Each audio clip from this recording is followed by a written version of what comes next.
एक समय की बात है कि किसी गांव में एक राजा रहते थे। जो राजा रहते थे उसका दो पुत्र जन्म हुआ। जो दो पुत्र हुआ और एक पुत्री थी। और पुत्री थी तो दोनों बेटा के शादी राजा साहब कर दिए थे। अब कर दिए थे और पुत्री थी बेचारी, इसका भी शादी ब्याह हो गया था।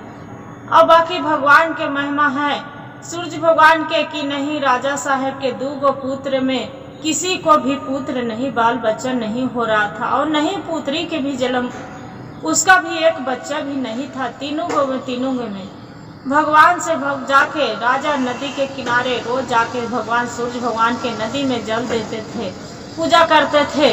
सूर्य भगवान से वो प्रार्थना कर रहे कि अब भगवान मेरा दो पुत्र दिए, एक लड़की दिए सुंदर सा, बाकी किसी को संतान नहीं दिए भगवान सूर्य भगवान। बाकी किस काम के, जो दो पुत्र दिए, आगे के मेरा वंश नहीं है तो कुछ भी नहीं है। या छठी माता मेरा भी सबको जैसा पुत्र दो, ऐसी बेचारा विनती कर रही है। रानी भी विनती कर रही है। रानी भी छठ व्रत करती थी और वो भी विनती कर रही है।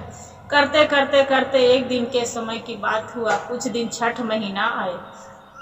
छठ महीना आए, कार्तिक के महीना, सूर्य भगवान सपने में दिखा रहे राजा साहेब के कि देखिए आपका दो लाल है पुत्र है, उसका जरूर होगा बालक।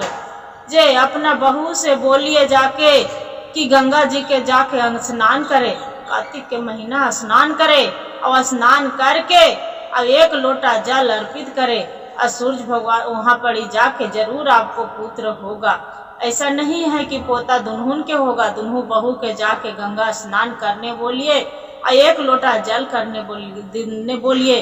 अब कार्तिक के छठ आ रहा है, उसका छठ होता है, आप जाके छठ के माता के पूजा करने बोलिए, छठ करने बोलिए अपना दोनों बहू के। राजा साहेब बोलते हैं कि देखिए जो हम छठ मेरा बहू के हम बोलेंगे, बाकी कब कि मेरा भगवान दोनों लाल दे दे, पोता पोती दे दे, तब हम करेंगे, बोलेंगे अपना बेटा के कौन मुँह से जाके बोले। सूर्य भगवान बोलते हैं कि आगे खोना पड़ता है तो पीछे पाना पड़ता है। आप करिए, बहू के जाके बेटा के बोलिए, तब आपको जरूर होगा। बिहान होता है, राजा साहब के धुक चुक मन में लगा रहता है कि अपना बेटा बहू से हम कैसे बोले कि ये भगवान की प्रार्थना स्वीकार करिए, भोलेनाथ अति के शिव शंकर जी के सूर्य भगवान के प्रार्थना स्वीकार करिए कि छठ भगवान सपने में आए थे। वो बोलते हैं मन उदास रहते। रानी पूछते हैं कि क्या हुआ, आज बहुत उदास बैठे हैं, क्या हो गया। वो बोलते हैं राजा साहेब कि क्या बतावे, सपने में देख रहे हैं कि सूर्य कोई आए हैं साधु बाबा बन एक। सूर्य भगवान कौन है, बोल रहे हैं कि अपना छठ के ऐसा व्रत आ रहा है कार्तिक के महीना में, स्नान ध्यान करने बोलिए, एक लोटा जल जाके अर्पित करने ढारने बोलिए, जरूर होगा आपका दोनों बहू के जरूर पुत्र होगा, आपको पोता पोती जरूर होगा। वो बोलते हैं रानी की कोई बात नहीं राजा साहेब, ऐसा कोई भारी बात नहीं है, दोनों बहू से हम जरूर करवाएंगे। अपना बहू के आके बोलती है रानी की बहू देखिए जाके कार्तिक के महीना है, रोज आप स्नान करिए, अब स्नान करके अब भगवान के सूर्य भगवान के एक लोटा जल दोनों दीजिए। और जाके रानी भी बोलती है सूर्य मंदिर में जाके, या सूर्य भगवान मेरा जो दो लाल के पोता हो जाएगा, मेरा बच्चा दुल्हन के तो पोता पोती भगवान मेरा नाती नतनी, तब ही आके छठ व्रत करेंगे, हम भी करेंगे और अपना बहू से भी करवाएंगे। वो बेचारी जाके फिर भगवान सूर्य भगवान विनती सुनते हैं, उसका बेटी के भी पुत्र जन्म लेता है और उसका बहू के भी एगो के बेटी पुत्री जन्म लेती है और एगो के पुत्र जन्म लेते हैं।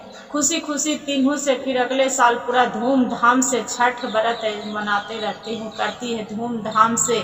उसी घाट पर मुंडन करती है। और सूर्य भगवान के जब भी छठ व्रत आते थे चैत के महीना, वो ऐसा नहीं था कि नहीं करती थी, भगवान के बहुत मानती थी। गाय के गोबर लाती थी, रानी होकर भी आंगन निपाती थी और सूर्य भगवान के वो अर्घ देती थी, पूजा करती थी। काहे कि भगवान सूर्य भगवान के दूनों के तीनों के उसका बेटा के भी और बेटी के भी भगवान के दिल गोदी में बालक थे। इसी छठ के कोई भी बढ़िया ध्यान से जो करते हैं तो भगवान कोई भी ऐसा प्रार्थना जरूर सुनते हैं। छठ सच्चे दिल से जो मांगते हैं तो छठी मैया की कृपा होते हैं कि वैसा कुछ भी नहीं है कि नहीं करते हैं। सच्चे दिल से जो प्रार्थना करें। जय छठी मैया।